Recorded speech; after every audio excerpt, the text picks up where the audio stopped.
They say love makes you strong. But sometimes, love can become a leash, invisible, quiet, and suffocating. If you've ever been made to feel guilty for saying no. If you've ever been told, if you really loved me, you'd do this for me.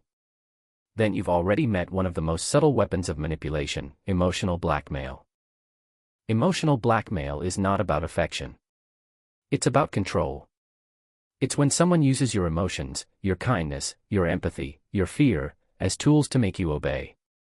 Psychologist Susan Forward, who first coined the term, described it as a form of psychological terrorism, where the currency isn't money, but guilt.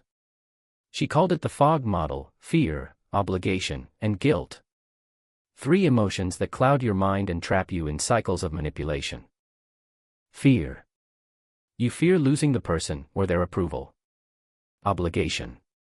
You feel you owe them something, your time, your peace, your loyalty, even when it hurts you. Guilt.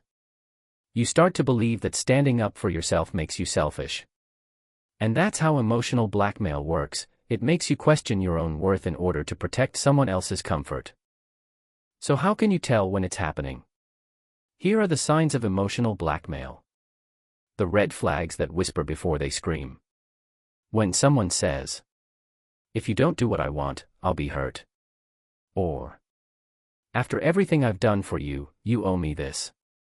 That's not love. That's control in disguise. When they use the silent treatment to make you beg for forgiveness. When they play the victim after being the one who caused the pain. When they constantly remind you of your mistakes to keep you compliant. You're not in a relationship anymore. You're in a negotiation for your freedom. Statistics show that over 40% of adults admit to being emotionally manipulated in close relationships, and most didn't realize it until years later. Why? Because emotional blackmail doesn't always look like abuse. It looks like love that hurts, care that suffocates, and loyalty that drains. The blackmailer doesn't always know they're doing it either. Some people use emotional control because it's what they were taught. A learned pattern of survival, passed down through fear and trauma. They've learned that affection equals power. And guilt equals obedience. But you don't have to stay trapped in that cycle. Here's how to break free, slowly, carefully, and without losing yourself in the process. Step 1: Awareness. You cannot fix what you cannot see. Notice how often you say yes, just to avoid conflict. Notice how much peace you trade for temporary approval. Awareness is your first rebellion. Step 2: Boundaries. Boundaries aren't walls, they're gates. They don't keep people out, they decide what comes in. Say no when something violates your peace, even if your voice trembles. Remember, people who truly love you won't make you feel guilty for protecting your peace. Step 3: Emotional detachment. Don't let guilt become your compass. When you stop reacting to manipulation, it loses power. You can listen with empathy without surrendering your truth. Step 4: Self-worth. Every time you choose peace over guilt, you remind yourself that love doesn't require pain. Real connection grows from respect, not fear.